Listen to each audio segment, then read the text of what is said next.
자, 오늘은 컴퓨터 구조 제5강을 시작하도록 하겠습니다.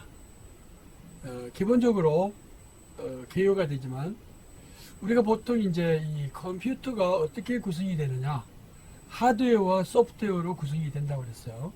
하드웨어는 CPU를 기본으로 하는, 그러니까 CPU가 중앙 연산 처리 장치 뭐 이런 것들이 들어있는 거죠. 이런 CPU, Central Processing Unit을 기본으로 해가지고 거기에 메모리, 뭐 메인 메모리도 있고 보조 기억도 있고요. 뭐 이런 것도 있고, 또 거기를 통해 가지고 즉 CPU가 관장하는 세상이 아닌 다른 주변 장치, 이것을 입출력 장치라고 그러는데, 입출력 장치로 나가는 이러한 것을 관장하는 시스템, 즉 하드웨어적인 구조예요. 자, 이것을 한번 만들어지면은 이렇게 변경, 맘대로 바꾸거나 이렇게 하기가 어려워요.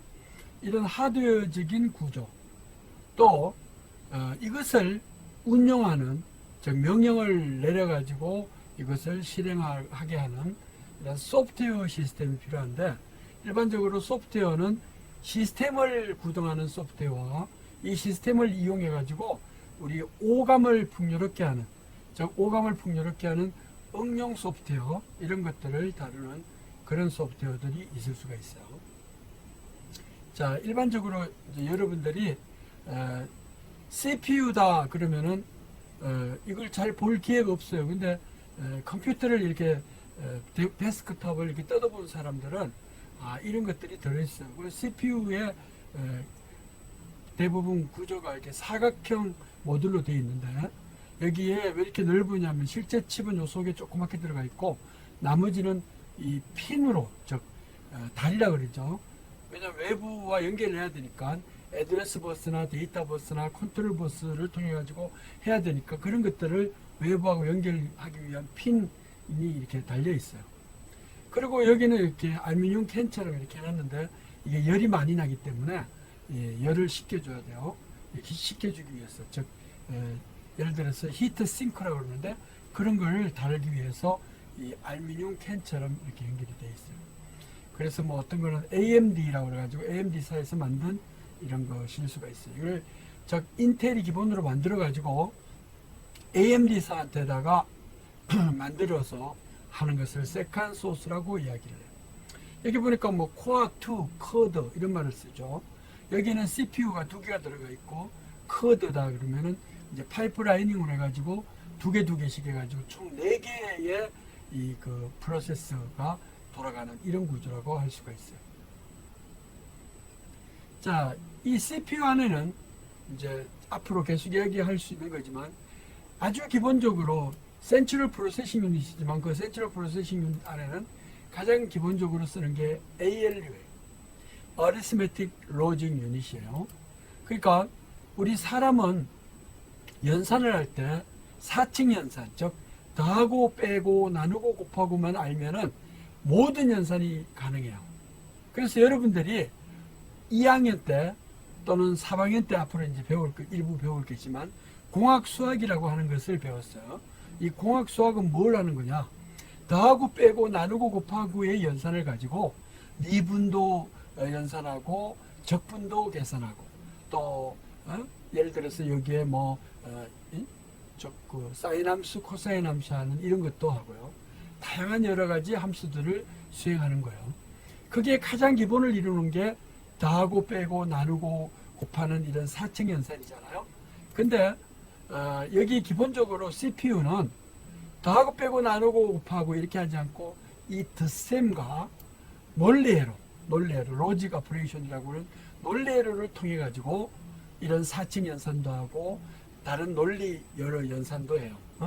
이런 것이기 때문에 사실 기본적으로 보면은 이 내부 구조는 AND or NOT만 가지고 ADD를 만들어요. 이 ADD하고 이렇게 다른 이 논리회로를 더해가지고 뺄셈도 만들고 곱셈도 만들고 나눗셈도 하는 이런 구조예요. 이제 이런 원리는 2장에서 설명하겠지만, 아무튼 기본적으로 4층 연산을 이용하는 것은 아니고, ADD, 즉 ADD도 AND와 NOT 게이트를 갖고요. AND와 NOT 게이트를 가지고 모든 걸 하기 때문에 사실은 로지컬 오퍼레이션을 가지고 모든 일반 연산이라든가 논리 연산을 구현한다. 그래서 CPU 내부에는 어리스메틱, 즉 이렇게 더하고 빼고 나누고 곱하는 산술 연산과 엔도와 나트가 기본적으로 실행되는 로지컬 오퍼레이션이 돌아가야 돼요. 그래서 이런 것을 근간으로 해서 다른 연산들을 만들어내기 때문에 가장 기본이 되는 것을 우리는 이걸 ALU라고 그래요. 다음에 ALU를 언제 쓰고 언제 저장하고 데이터를 어떻게 갖고 하고 오는 것을 CPU를 전반적으로 제어를 하는 것을 CPU의 컨트롤러라고, 컨트롤 디바이스라고 이야기해요. CPU 내부에는 애드레스 버스, 데이터 버스, 컨트롤 버스를 핸들링하는 그런 디바이스가 필요한데 그것을 컨트롤 디바이스라고 그러고, 이런 것들의 오퍼레이션으로 작용하는 것이 ALU예요. 여기에 데이터가 접목이 되는 것이 아까 전에 애드레스 버스, 데이터 버스, 컨트롤 버스 이런 걸로 구성이 된다. 자, CPU하고 연산을 수행을 하면은 CPU 내부에 기본적인 레지스터들도 있겠죠. 그래서 CPU 내부의 메모리 용도로 아주 하이스피드로 또 기본 오퍼레이션용으로 쓰이는 그런 메모리를 우리는 레지스터라고 해요. 또 CPU와 메인 메모리 사이에 하이스피드로 메인 메모리가 돌아가게 하는 것을 우리는 캐스 메모리라고 이야기를 해요. 이런 캐스 메모리는 일종의 우리 머리, 두뇌, 브레인으로 하면은 해머 같은 역할을 한다고 이야기할 수가 있어요. 또 요거 말고 이제 애드레스 버스, 데이터 버스, 컨트롤 버스를 통하지만 거기에 메인 메모리들이 이제 있어요. 그래서 처리하고 프로그램도 이제 여기에 놓이게 되고 뭐 이렇게 하는데요. 프로그램 메모리라든가 또 이렇게 저장 공간을 확보해 놔가지고 스택이라고 그래가지고 데이터를 쌓아놓는 이런 스태킹하는 이런 것들이 이제 놓이게 되겠죠. 이런 것들이 메인 메모리. 이거 말고 예를 들어서 이런 보조 기억 장치로 쓰이는 것을 우리는 하드 디스크 드라이브, 플로피 디스크, 마그네틱 테이프 레코더 뭐 이런 것들이 있는데요. 요즘은 이렇게 플로피 디스크나 마그네틱 머티리얼 이런 걸 안 쓰고 하드 디스크를 외장용으로 해가지고 우리가 뭐 4테라바이트, 테라바이트는 메모리 용량이 10의 12성을 나타내요. 10의 12성 정도 되는 그런 메모리를 결국은 저장 공간으로 이렇게 쓰는 그런 것을 우리 하드 디스크로도 쓰고요. 주로 그 사용하는 메모리는 뭐죠? 그 상당히 플래시 메모리다. 그래가지고 이렇게 주변 장치, 주변 메모리로 많이 써요. 이런 거는 즉 CPU가 기본적으로 핸들링하는 이 주기억 장소가 아니고 외부 디바이스이기 때문에 이것을 I/O 디바이스라고 그래요. 페리파럴 I/O 디바이스라고 이야기를 해요. 자, 그래가지고 CPU들이 있고요. CPU에 연결이 되는 이런 메인 메모리로도 쓰이고 하고 세컨더리 메모리로도 쓰이게 되는 이런 것들이 있는데, 이런 그 메인 메모리로 쓰이는 이런 것들이 보니까 한 칩당 1비트로 해가지고 4개에서 8비트가 상당히 라지 스케일로, 라지 사이즈로 메모리가 연결이 돼요.